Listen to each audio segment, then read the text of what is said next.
Hello সবাইকে, আজ আমরা দেখব বাইনারি বিয়োগ কিভাবে করে। আমরা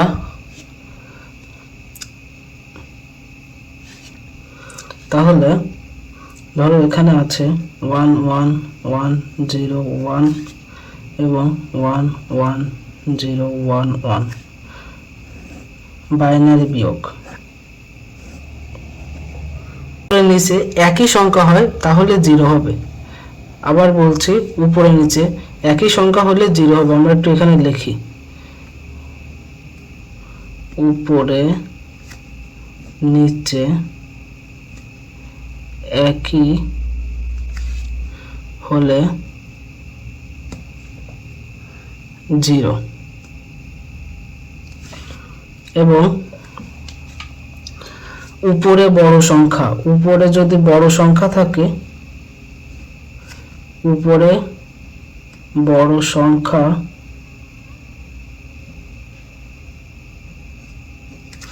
এবং নিচে ছোট সংখ্যা,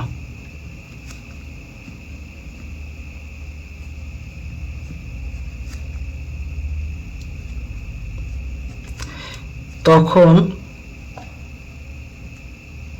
সাধারণ বিয়োগ।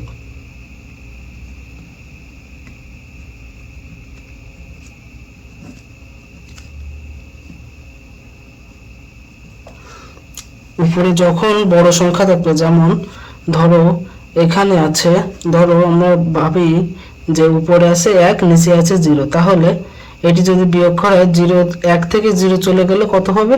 1। তাহলে আমরা এখানে 1 দিয়ে দেব।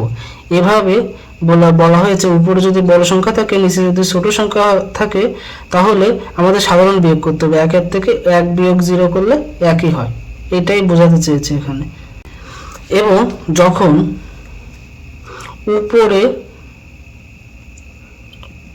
উপরে ছোট সংখ্যা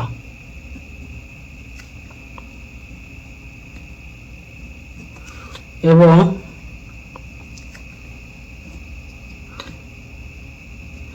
নিচে বড় সংখ্যা,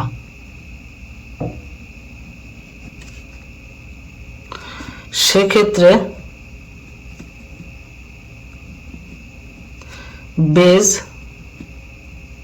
সাপোর্ট দিবে। বেজ আমাদের উপরের সংখ্যাটাকে সাপোর্ট দিবে।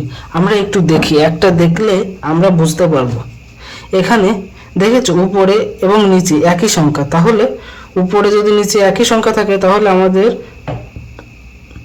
রুল অনুযায়ী 0 বসবে। তাহলে এখানে 0, আমরা এমনিতেও জানি 1 থেকে 1 চলে গেলে 0 হয়। এবং এখানে দেখেছো উপরে 0 এবং নিচে 1, উপরে ছোট সংখ্যা এবং নিচে 1। আমি এখানে লিখেছি উপরে ছোট সংখ্যা এবং নিচে বড় সংখ্যা, সেক্ষেত্রে বেজ সাপোর্ট দিবে। বেজ সাপোর্ট দিবে। এই যে তোমরা একটা জিনিস ভালো করে খেয়াল করো, যখন দেখবা উপরে বড় সংখ্যা, উপরে ছোট সংখ্যা এবং নিচে বড় সংখ্যা হবে, তখন কি হবে? তখন এই দুইটা উপরে এই 0টিকে সাপোর্ট দেবে। উপরে যদি ছোট সংখ্যা হয়, তখন এই বেজ দুইটি, এই বেজ উপরেটিকে সাপোর্ট দিবে। তাহলে 2 যদি 0কে সাপোর্ট দেয়, তাহলে 0 এর স্থলে 2 হয়ে গেল, বা 0, তাহলে 0 যোগ 2, তাহলে 2 হয়ে গেল। তাহলে 2 থেকে 1 বিয়োগ করলে কত হয়? 1। এবং আমাদের এখানে কয়টি 2 সাপোর্ট দিছে, আমরা এভাবে হাতে রাখবো যে যেই কয়টি 2 সাপোর্ট দিবে সেই কয়টি হাতে 1। ঠিক আছে? তাহলে এখানে আমাদের একটি 2 সাপোর্ট দিছে, তাই না? তাহলে আমাদের হাতে 1 আছে। এবং 1 এবং 0 আর 1, তাহলে 0 যোগ 1 করলে 1 হয়। তাহলে উপরে 1, নিচেও 1, তাহলে এখানে দুটো একই হয়ে গেল। 1 1 বিয়োগ করলে 0, এবং এখানে 1 1 বিয়োগ করলে 0, 1 1 বিয়োগ করলে 0। আমাদের আগের সংখ্যা না দিলেও হবে, তাহলে এখানে লিখতে পারবো 1 0। আমরা আরেকটি করি, আমাদের একটু প্র্যাকটিস করলে আমাদের খুব সহজে আয়ত্তে চলে আসবে। যদি এখানে দেখি 1 1 1 0 1 0, তাহলে 0 1 0 1 1 1। যদি এখানে দেখি এটি যদি বিয়োগ করা হয়, তাহলে কি হবে? আমরা এই বিয়োগের এই ফর্মুলাটা বা এই নিয়মটা অনুসরণ করে আমরা সব বিয়োগ করতে পারবো। আমরা দশমিক, অক্টাল এবং হেক্সাডেসিমাল বিয়োগে এই নিয়মটা অনুসরণ করে করতে পারবো। তাই আমি তোমাদের এই নিয়মটি শেখাচ্ছি। এখানে দেখেছো উপরে ছোট সংখ্যা এবং নিচে বড় সংখ্যা। যখন উপরে ছোট সংখ্যা হবে, নিচে বড় সংখ্যা হবে, তখন যেই বেসটি থাকবে সেই বেসটি যে উপরেটিকে সাপোর্ট দেবে এবং এটি এটির সাথে যোগ হবে। তাহলে 2 যদি 0-র সাথে যোগ হয় তাহলে কত হয়? 2 হয়। এবং 2 থেকে যদি 1 চলে যায় তাহলে কত হয়? 1। 2 থেকে 1 গেলে 1। এবং আমাদের কয়টি 2 দিয়ে সাপোর্ট দিছে? আমাদের একটি 2 দিয়ে সাপোর্ট দিছে। আমরা সবসময় এটি মনে রাখবো যে আমাদের কয়টি 2 সাপোর্ট দিছে।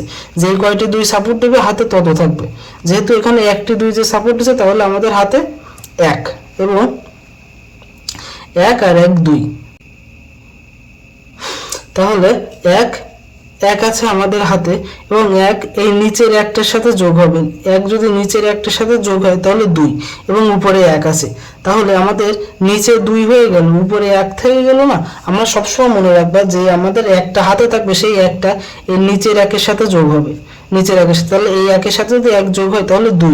তাহলে নিচে আবার বড় সংখ্যা, উপরে ছোট সংখ্যা হয়ে গেল।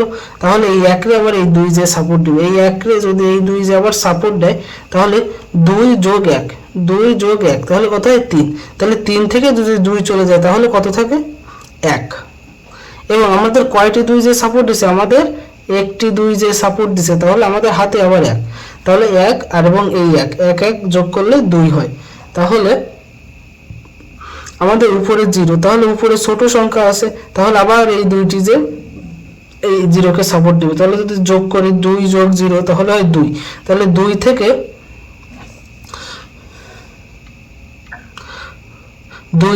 যদি 2 বিয়োগ চলে যায়, আমাদের হাতে কিন্তু এখান থেকে 1 ছিল, তাহলে 2 থেকে যদি 2 চলে যায় তাহলে আমাদের কত হবে? 0। এবং আমাদের হাতে 1 আছে কারণ এখানে আমাদের একটি 2 সাপোর্ট দিছে। তাহলে আমাদের হাতে 1, হাতের 1 আর এই 0, তাহলে 0 আর 1 যোগ করলে হয় 1।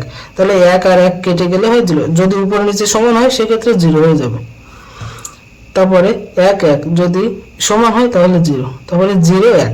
এটা সাধারণ বিয়োগই হবে কারণ উপরে বড় সংখ্যা থাকলে নিচে ছোট সংখ্যা থাকলে সাধারণ বিয়োগ। তাহলে 1 থেকে 0 বিয়োগ করলে কত হয়? 1। আমরা এভাবে খুব সহজেই বাইনারি বিয়োগ করে ফেলতে পারবো। তোমরা যদি এই নিয়মে করো তোমরা সব বিয়োগ করতে পারবা। দেখো, যদি আমরা দেখি অক্টাল বিয়োগ, যদি আমরা অক্টাল বিয়োগ দেখি, ধরো আছে 5 7 এবং 4 2, এটি বিয়োগ, এটি একটি অক্টাল বিয়োগ।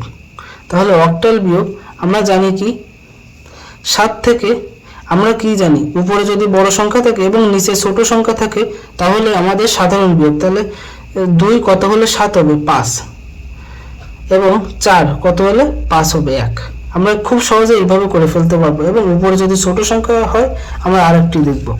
ধরো আছে 4 3 6 7, যদি এমন হয় অক্টাল বিয়োগ, তাহলে এখানে দেখেছে 7, উপরে ছোট সংখ্যা এবং নিচে বড় সংখ্যা। আমি আগেই বলেছি উপরে যদি ছোট সংখ্যা এবং নিচে বড় সংখ্যা হয় তখন বেসটি যে সাপোর্ট দেবে, এই বেসটি এই 3-কে যে সাপোর্ট দিবে। তাহলে এই বেস যদি 3-কে যে সাপোর্ট দেয় তাহলে 8 আর 3 কত হয়? এই দুটি কিন্তু যোগ হবে। তাহলে 8 আর 3 কত হয়? 11। 11 থেকে যদি 7 চলে যায় তাহলে কত হয়? 11 থেকে 7 চলে গেলে হয় 4। তাহলে আমাদের এখানে 4 হবে। আমাদের কয়টি 8 যে সাপোর্ট দিছে? আমাদের বেস একটি 8 যে সাপোর্ট দিছে, তাহলে 1 হাতে আমাদের। তাহলে 6 আর 1 7।